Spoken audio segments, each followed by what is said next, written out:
अस्सलाम वालेकुम। गर्मियां भी शुरू नहीं हुई और इनके बिजली करने के झूठे दावे वादे सबके सामने वो कहते हैं फटी हुई शलवार की तरह सामने आ गए। बेशरम। दुनिया के अंदर सियासतदान होने के लिए बड़े वो कहते हैं ना पैमाने हैं। ईमानदार कुछ होना चाहिए, कोई अक्ल, कोई पढ़ाई होनी चाहिए, कोई तालीम होनी चाहिए, कोई जिंदगी में अचीवमेंट होनी चाहिए, तो लोग उनको वोट देते हैं। हमारे मुल्क में ना सबसे बड़ा जो पैमाना है वो है कितना बड़ा बेगैरत है, कितना डिटाई से झूठ बोल सकता है, कितना बज़ाहिरन बिल्कुल सामने वाली नाकामी को वो झुटला सकता है, कितना अवाम को बेवकूफ बना सकता है, कितना उनको लूट सकता है। हमारे इस मुल्क में ना ये पैमाना है।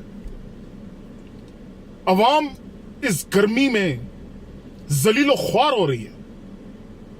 अल्लाह भी आजमा रहा है हमें। मार्च का एंड है और गर्मी की हालत देखें हम। लेकिन इनके झूठे वादे, अरबों रुपए बोगस प्रोजेक्ट्स पे लगा के, अरबों रुपए, फिर बोलो कि खा गए तो गुस्सा चढ़ता है इनको। अरे जब हमें बिजली नहीं मिलेगी उनसे और उन पे पैसे भी खर्च हो जाएंगे तो हमने यही कहना है ना कि खा गए। क्या कहना है इसके अलावा? क्या कहें? खा गए पैसा सारा। ये है बिजली का हाल। और भी कहते हैं पूरा महीना नहीं आनी। भाइयों, बनते रहो और इनसे बेवकूफ। ये कभी सीधी मारते हैं, कभी उल्टी मारते हैं। हम भी जो है ना एक तरफ से मारते हैं तो दूसरी तरफ हम आगे कर देते हैं। मारो भाई, इधर भी मारो। और कोई शर्म करो, कोई हया करो।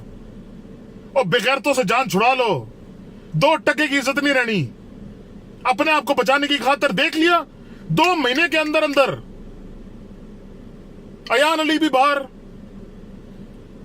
डॉक्टर आसिम भी बाहर, वो शर्जील मेमन वो भी बाहर। और पहनाओ इनको सोने के ताज, पहनाओ। फिर जनरेटर का पानी लपदे, पेट्रोल लपदे फिरना। शर्म। जब तक हमको नहीं आनी ना, हमारे हालात बेहतर नहीं हो सकते, मैं बता दूं।